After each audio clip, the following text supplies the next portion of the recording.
Y'all remember that iconic 1993 flick, Menace to Society? I bought the beer and I accidentally dropped it. You bought the bottle of beer at 11:15. That teen crime drama had everyone talking, with reviews going both ways. But here's the kicker. It was directed by the genius Hughes brothers. Yeah, the same ones who brought us Dead Presidents and What? You listening to me? Look at him. in the Book of Eli. Out of the ground we were taken, and to the dust we shall return. Menace to Society was set in the gritty Watts and Crenshaw neighborhoods of L.A., following the life of Kane Lawson, Tyron Turner, and his crew. But what's wild is that this movie gained notoriety for its raw portrayal of violence, profanity, and drug culture, while also getting critical acclaim for the performances, direction, and its real-talk depiction of urban life. I want to know if you ready to do this. Yeah, break your fool. Now, here's where things get real interesting. I'm about to spill some tea on the making of this movie, and trust me, it's about to get weird. Like, seriously weird. We're talking 14 bizarre facts that'll leave you on the edge of your seat, wondering how this movie even came together. I know you ain't dumb enough to be showing the robbery tape, man. What's up with that? Buckle up, y'all. Number 14. The Hughes brothers were skeptical about releasing the movie. Y'all won't believe the drama that went down when Tiger Williams and the Hughes brothers were cooking up the script for Menace to Society. They caught a glimpse of the commercials for Boys in the Hood 1991. Oh, we got a problem here? We got a problem here? We got a problem, nigga? Oh, what up with this? And straight up freaked out, thinking their movie dreams were toast. Bob Shane New Line decided to give this movie a chance. I wouldn't have said this in the past, but I think Boys in the Hood had a lot to do with it. They thought, game over, our movie's been made already. But then they actually watched Boys and the Hood and were like, phew, we're good. See, they realized their movie, Menace to Society, was going for a whole different vibe. Dark, gritty, and nihilistic. He wouldn't have put us here. I mean, look where we stay at. It's all While Boys and the Hood was all about hope and uplift. Two different worlds, two different messages. And we wanted Menace to Society to be the antithesis, and we wanted to examine really why so many kids don't make it out, and what are the reasons why they don't make it out. Number 13. Some scenes were added to induce emotions. Y'all, check out this juicy behind-the-scenes secret. You know that emotional scene where Purnell visits Kane in the slammer? How you doing, man? How come you ain't never come to see me? Well, here's the 411. It was added to the script way later, like after New Line Cinema got their hands on it. Apparently, the studio was feeling like the movie was too dark, too gritty, and they wanted to inject some more heart and soul into it. They wanted it to be lighter, more uplifting, and all that jazz. So, the Hughes brothers went back to the drawing board and came up with that powerful prison visit scene. It's crazy to think about, but that scene, which is now a pivotal moment in the film, was almost never part of the story. But in the end, it added a whole new layer of depth to the movie, and we're all better off for it. Number 12. The F word was used a whooping 305 times in the movie. Get ready for a jaw-dropping stat. The F-bomb and its variations are dropped a whopping 305 times throughout the film. What the is that? That's right. The movie's dialogue is straight fire, and the profanity is off the charts. You've been warned. Number 11. MC8 ad-libbed most of his lines. Don't be playing. Dog Kane, you hear what I'm saying? Kill him. Get the fuck back. Here's a dope fact that's gonna blow your mind. MC8 took his role in the film to a whole new level by improving most of his lines. What up, Kane Lobster?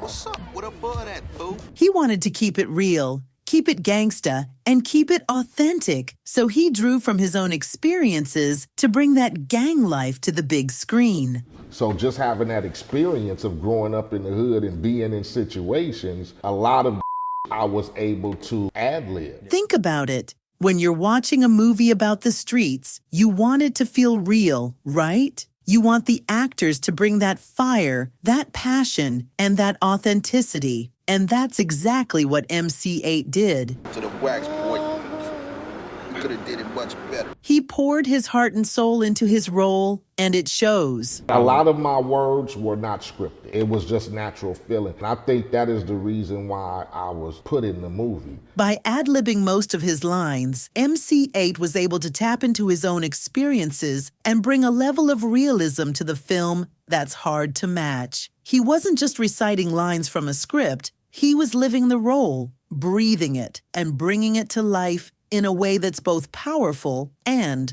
unforgettable. Number 10. The filmmakers were skeptical about making some scenes too graphic. Get ready for a major plot twist.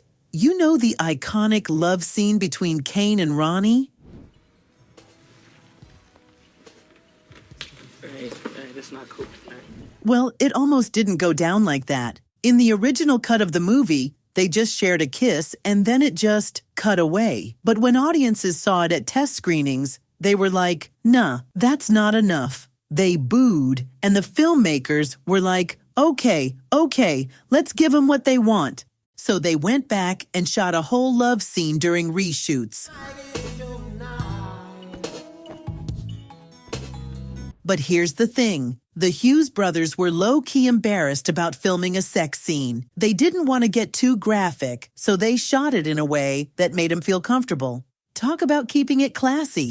Number 9. The character who played O-Dog was initially rejected for the movie. Y'all, let me spill the tea. Larenz, the dude who killed it as O-Dog, wasn't exactly the producer's first choice. He didn't quite fit the mold. Know what I'm saying? Big, black, buff guy, got lacerations in his face and ashy knuckles, and he's gonna play O-Dog. And so we were interviewing a lot of people for O-Dog, and we couldn't find him. He'd already gotten the boot, but then they brought him back for another shot. And finally we told our casting director to bring in the tape of the rejects. And the first reject was this kid came in.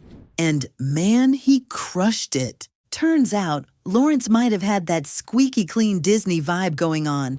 I had this sort of Disney look, this really fresh, young kid look. But deep down, he's a Chicago boy through and through. I'm originally from Chicago, so my interpretation of the guy was based on some guys that I had seen in Chicago. He'd seen some real deal stuff go down in the streets, and that authenticity is what made his audition so fire. The odds are against me, so I gotta flip this. I have to really go in there and knock it out. Oh, nigga, you would sound like a little man.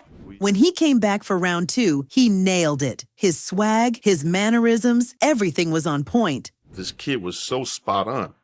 In his mannerisms, body language, lingo, everything. The producers were like, yo, this is our O-Dog. He nailed it.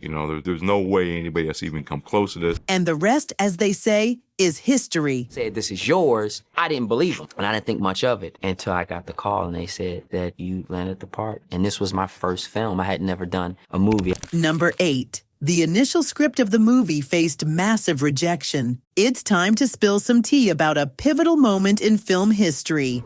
Be here tomorrow night about 10:30. I'm sorry. Are you sure you mean tomorrow night? The script for this iconic movie was written before the 1992 Los Angeles riots shook the nation. But when the Hughes brothers took it to studios, they were faced with a tough decision. Los Angeles was a hotbed for gang activity, drugs, and police brutality. It just wasn't a good environment to be a black male anywhere. Many studios wanted to tie the riots into the story, but the brothers refused. They didn't want to make a profit off people's pain, especially when the wounds were still fresh. That took guts, right? As a result, the script collected dust for a minute. Studios weren't feeling the brothers' vision, and it seemed like the project was doomed. But the Hughes brothers held tight to their artistic integrity, and eventually, their perseverance paid off. What we were trying to do was take a slice of reality. Number 7. A funeral scene was axed out. You know what's wild? Turner's cousin getting killed in the movie was supposed to be a major plot point, and the producers had a whole funeral scene planned out. Well, we had a funeral for my cousin, and everybody crying and all kind of stuff. I think that they felt like it was an overkill. We're talking tears, wails, the whole nine, with the casket front and center. But at the last minute, the producers were like, nah, this is too much. They decided to axe the whole funeral scene and just move on. Talk about a major plot twist. Really need to go to the funeral and show him in the casket and all that kind of stuff. It was an overkill. You seen him get his brain blowed out right there in the car. That's enough. Move on. You feel me? Like. Number 6, Menace to Society was the inspiration behind Grand Theft Auto. Yo, talk about a major connection. Clifton Powell, MC8, and the legendary Samuel L. Jackson all played roles in Menace to Society. But what's even more dope is that they later brought the heat as major villains in the iconic video game Grand Theft Auto San Andreas, which dropped in 2004. You're too skinny, CJ. You need to pack on some muscle. If I wanted nagging, I'd buy a clockwork wife. Just looking out for you, homie.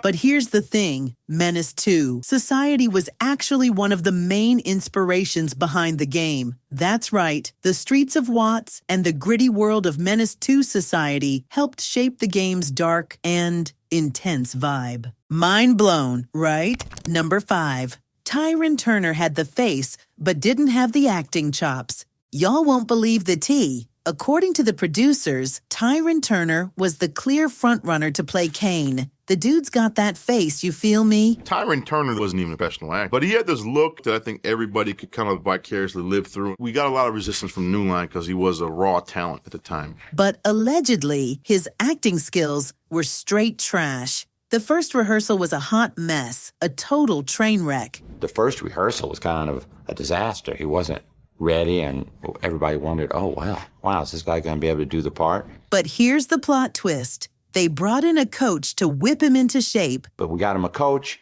and by the time we were shooting, he was game. You hold it like this and pull a trigger.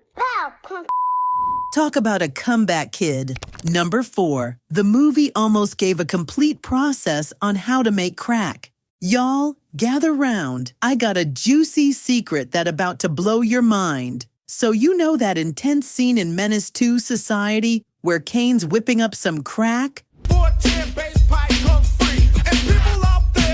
Well, here's the tea. The studio made the Hughes brothers tone it down. Apparently, the original scene was way too real, too authentic. It was like a step-by-step cookbook on how to make crack was like, we can't have that. So, they made the brothers edit it down. Wild, right? Number 3, Tupac and Jada kept getting cozy on set. Yo, listen up.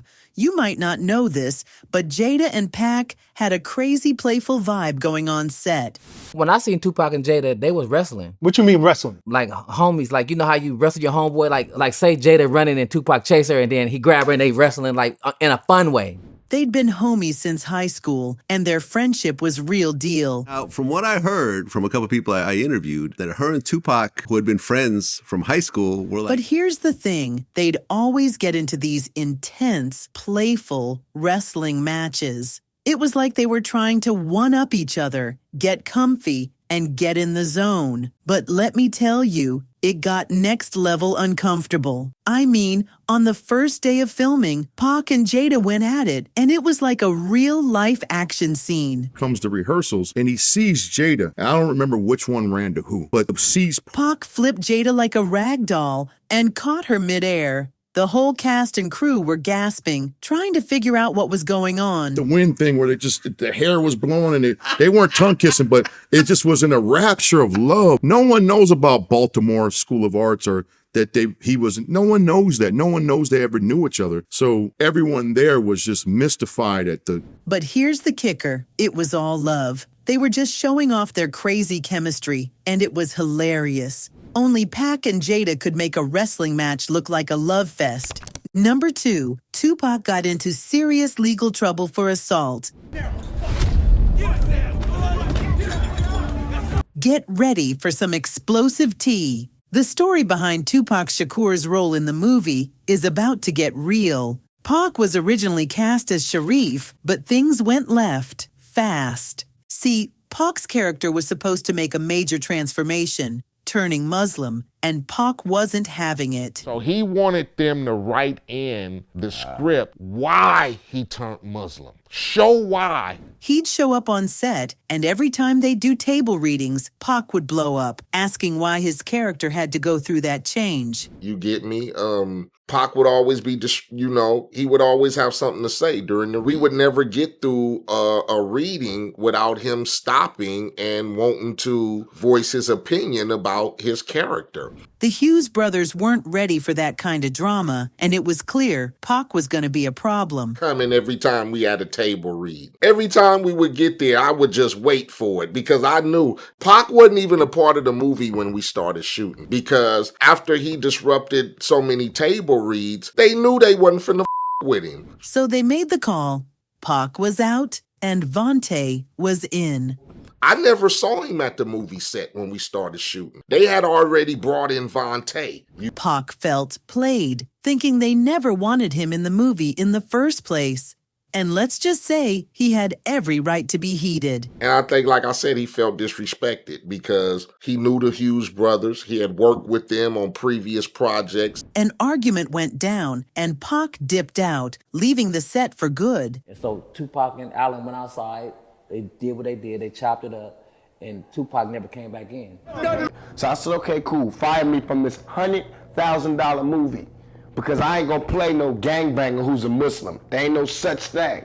I refuse to play parts that don't exist. But here's the thing. One of the Hughes brothers said Pac was being unbearable because he didn't want to be held down by the movie's script. Tupac was at a place in his life where he just couldn't be put into any kind of box. Newsflash, Pac. That's what movie making is all about. Following the script and playing by the rules. And when you're making a movie, that's what that is. Right. It's a box. It's a script. It's a script. Yeah, there are it's tight. guardrails. There are like... Pac never wanted that, and it's a crying shame, because he would have brought that fire to the role. Even when we stepped aside and had some private words, it was like, dude, this is like every minute you're blowing up and erupting. Number 1, Tupac got into serious legal trouble for assaulting the Hughes brothers.